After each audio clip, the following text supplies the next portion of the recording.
It finally happened. Oh, Maomao was so gorgeous. She got all did up. She looks so gorgeous and quite a surprise. I really wasn't expecting the whole Freckle thing to get quite as heavy as it ended up turning. That was a very heavy moment in the episode, and honestly, I really liked its presence because, as I kind of mentioned in my first impressions of the series, one of the oddities of that first segment of the series was how comical they portrayed the idea of Maomao being kidnapped and sold off to the palace. It seemed so comical. And like I said, at the time, I was thinking it was more of an aspect that she's kind of easygoing. She just knows you can't fight it. There's no reason to sit here and complain. It's just, that's the time. That's the setting that we're in. You can't really argue. It's not like you can go to a guard and say, I was kidnapped, actually. They don't care.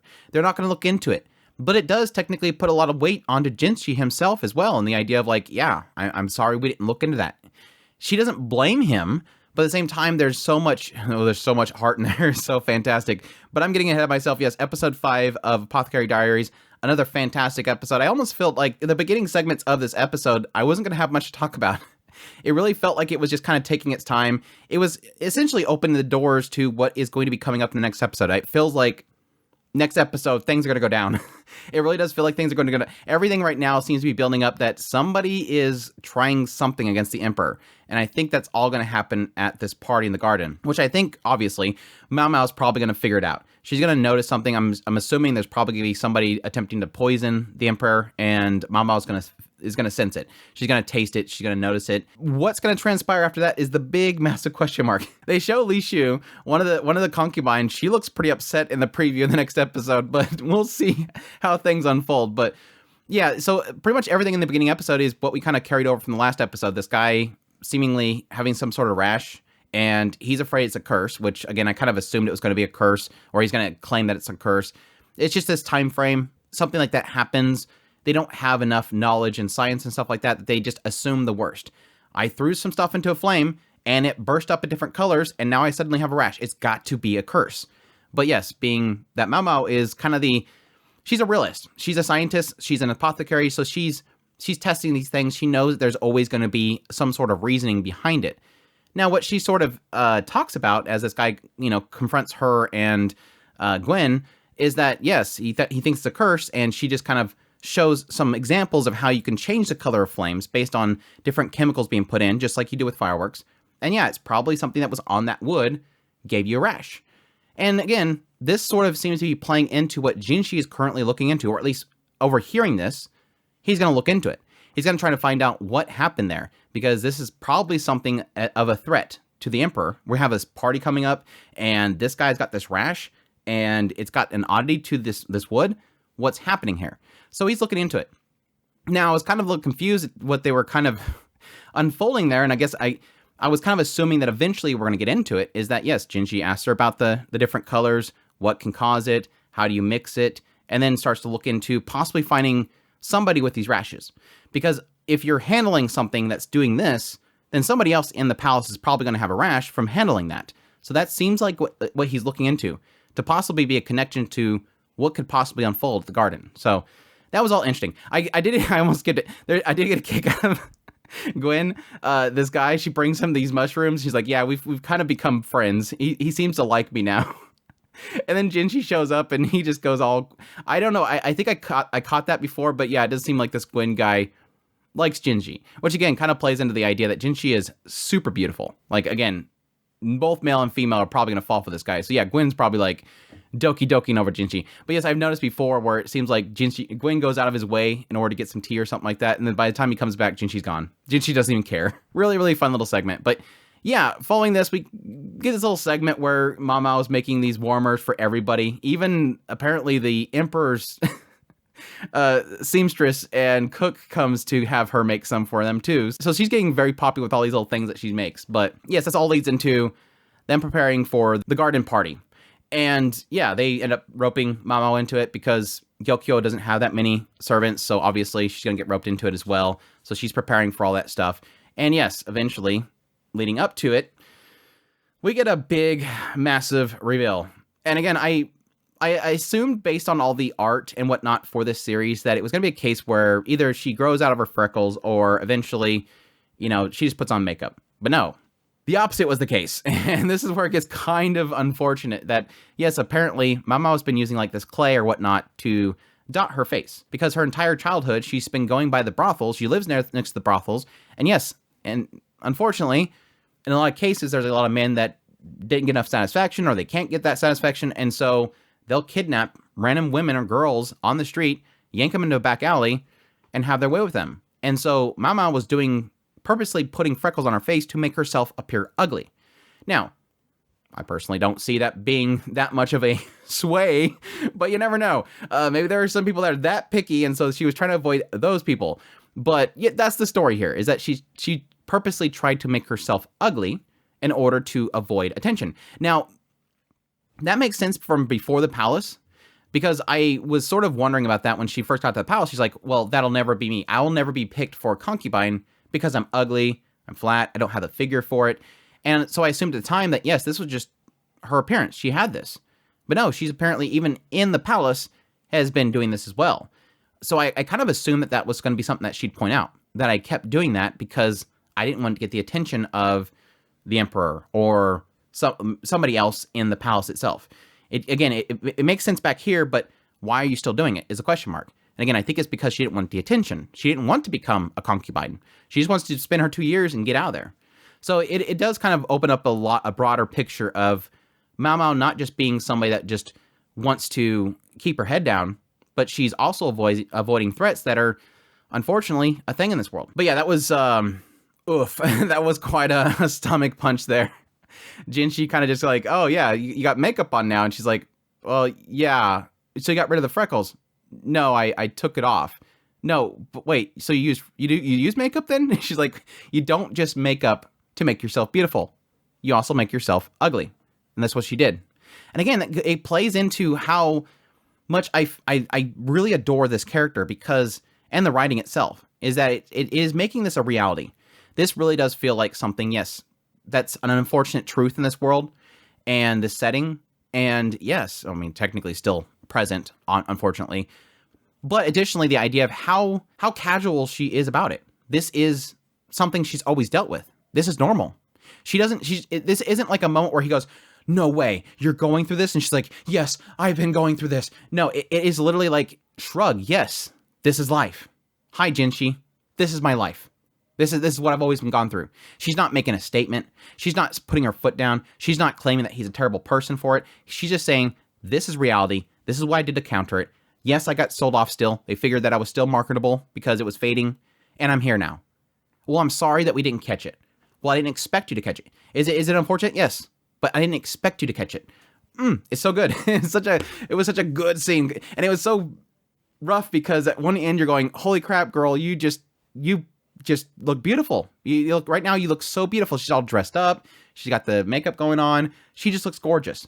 But at the same time, it's gut punching you with the reality of why she's always looked the way she looked. Not that she looked ugly. Again, story-wise, she did it to look ugly. She didn't look ugly.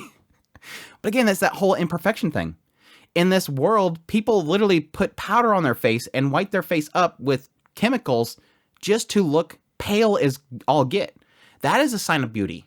All these things that they do is a sign of beauty. Whereas just having normal skin color is, unattractive. They want to be as pretty and youthful looking as possible. But yeah. Anyways, yes, hitting a little bit in there about the idea that Jinshi feeling a little guilty that he didn't do enough to prevent her from being pulled in. Because yes, he does technically acknowledge with her the fact that yes, she is somebody that was kidnapped and sold off. He says, did anybody take advantage of you? And she said, no, I got kidnapped first. Oh, so you're kidnapped. So you were sold here. I don't think we ever before had Jinshi confirm that Maomao was kidnapped and sold there, rather than, yes, sold off for family debts or something like that. But at least it seems like right now he's confirmed it. And he's apologetic for it. I'm sorry that happened. I wish I should have done more. I'm sorry they didn't do more. She's like, I don't expect you to. The buyer's not going to sit there and spend all their time trying to figure out if they're a kidnapper or if possibly they just sold off their debts. They'd have no way of knowing. It's not like a contract's happening here. It's unfortunately that it's so it's so widespread and it happens so often. There's so many of them that there's no way for them to know unless they, I don't know, go to the family and say, hey, does this happen? And then they have to sit there and figure it out between the family members and the kidnappers. And that's just a whole bit of deal that, yes, they could do, but they're not. They don't need to. There's no reason for them to do it. It's unfortunately that they just don't care. And I'm curious if they're going into the idea that Jinshi himself, being the fact that he's managing this rear palace, is it technically hitting here that Jinshi himself paid them? Jinshi is the one that finalized the contract. He's technically the one that bought Maomao. And that could play into why he's so upset right here. But yeah, super good. She looks so gorgeous though. And then yes, Jinshi put something in her hair. I didn't quite get what the heck was going on in the moment. She's like, ow, that hurts. And he's like, oh, well, it's yours. And I'm like, wait, what are we talking about? I went back and I'm like, did I miss a line or something like that? And then I let it play a little bit longer to discover, yes, he put a hairpin in her hair, a boy's hairpin. And yeah, I knew immediately what that was. When I seen that, I was like, oh, I know what that is. He just literally marked her basically like, this is mine. I was surprised that she didn't take it and just kind of throw it like, ew, gross. I mean, she was, everybody's like super jealous because she doesn't know what's going on. They're like, oh, I wish they're all jealous that she got the hairpin and they want one. And so she's like, okay, well, how do I break this into like 4 pieces? You all can have it. She doesn't even care. But no, obviously the person that kind of, I think, prevents Maomao from just throwing it away at that moment is Gyokyo walking up and saying, you betrayed me. You're no longer just mine. And she puts it back in her hair. Maomao, Gyokyo basically accepting that, well, I mean, they're all swooning over the situation. They're all like, oh, this is so adorable. Jinshi is obviously in love with Maomao. A cute little moment with all of them. And so Gyokyo is just kind of playing right into it. She thinks it's great as well, which is one of those really unfortunate things. Like, everybody thinks this is so romantic. Everybody's totally into Jinshi. And they love Maomao. I mean, the entire episode was them literally trying to feed her as much as possible to overcome the fact that she hasn't been eating much the entire time that she was taking care of Luhua. But no, this, like, everybody loves her and they want this for her. But at the same time, Maomao doesn't care about Jinshi. Like, I've yet to get an indication that she likes Jinshi. And I assume that eventually, maybe, there's going to come a point where Maomao is swooned by Jinshi. He does something that wins over her heart. For now, he's just annoying. She doesn't want to have anything to do with this guy. He's got a bit of narcissist in him, and that's obviously for a reason. Again, he was literally put in this position because the emperor wanted him there because he's so gorgeous.